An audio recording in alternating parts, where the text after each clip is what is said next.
trade places with someone for a day, who would those people be? Right, just think about it for a second. You don't have to say it out loud, just think about it. If you could trade places with someone, who would it be? All right, got it. Lock that in. All right, now second question.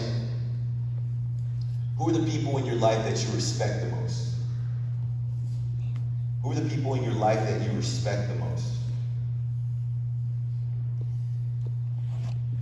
All right, got that. And so now here's what I can promise you. Almost every single person in this room, the person that you respect the most and the person that you want to be probably aren't the same person.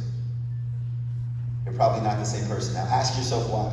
If you have so much respect for this person, you think this person is honorable, they live with integrity, you respect them, you admire them, you think they're awesome, they're influential, but you're like, nah, I don't want that life. Respect is something that takes a lifetime to earn and a second to lose.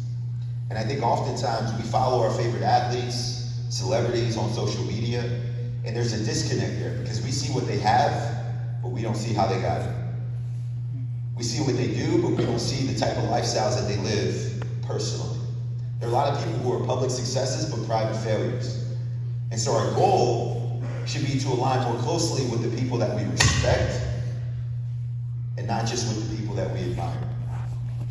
And so as we go through this day, my goal is going to be to implement wrestling. Of course, I love wrestling. Wrestling is my favorite sport in the world. Love doing it, love playing it. There's nothing else I love more than beating people in wrestling matches. My favorite thing to do. But as we go through this, I also want to teach you guys how to be men, how to be women. I want to teach you how to be men and women of integrity and honor. I want to teach you how to be respectful, how to be good listeners, how to operate in a room full of chaos and still get the most of what we can do today. So I think we got 4 hours together today. And so it's going to be a great day. What I've learned from all my years coaching, teaching, being an athlete is that this sport teaches unlike any other sport in the world. But here's what we need. We've got to give maximum effort. We've got to give maximum effort. And so what I ask from you guys today are a few things. One, be respectful, right? So listen. Mouths closed, ears and eyes open. If we're going to make the most out of this day, I need you guys to be respectful in terms of not only what you give to me, but what you give to one another. There are a lot of people in this room. So if we can make it out here injury-free, learn one or two things that we can actually retain, some piece of knowledge that we can add to our wrestling, that's going to be a really good thing. All right, so what I teach you today, I'm not asking that it takes away or takes or replaces anything that you already do well. It's a single day clinic. But what I am asking is that you take a piece of advice, information, or a movement or some sort of technique and try to add it to your wrestling. The people who become greatest at this sport are the ones who are willing to be courageous, to be brave and take risks. So what I teach you today, try to add it to your wrestling, write it down, go home, and practice it for the rest of this year. That's number two. Number three is I want you guys to maximize your effort. Give everything you got today. Give everything you got. So what I need from you is to make the decision that I'm willing to give everything that I've got today. Because I know it's a Sunday morning. A lot of you guys would rather be at home watching football. I get it.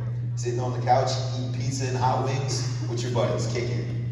But you guys are here. Right? So we're here for 4 hours together. Let's maximize it. So regardless of how you got here, whether you decided on your own, whether your coach forced you to come here, if your dad headlocked you and forced you to get in the car and come, you're here. So let's make the most of it.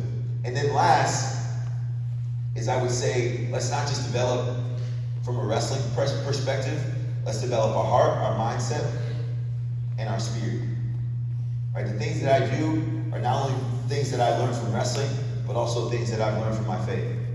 Right? As a man that has been in this sport for a long time, I've recognized that